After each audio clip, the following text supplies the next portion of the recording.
শুনে মনে হচ্ছে ঠাকুমার চুরির গল্প শুনছি, একটুখানি বুঝতে হবে।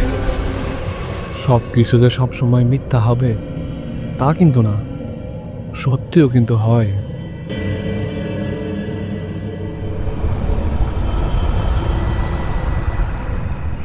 কি হবে কি হবে ভাই?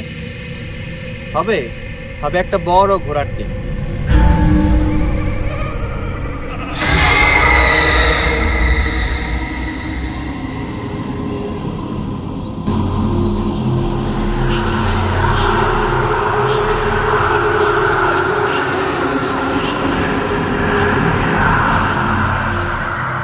বললাম না, সে এক বিরাট কাহিনী।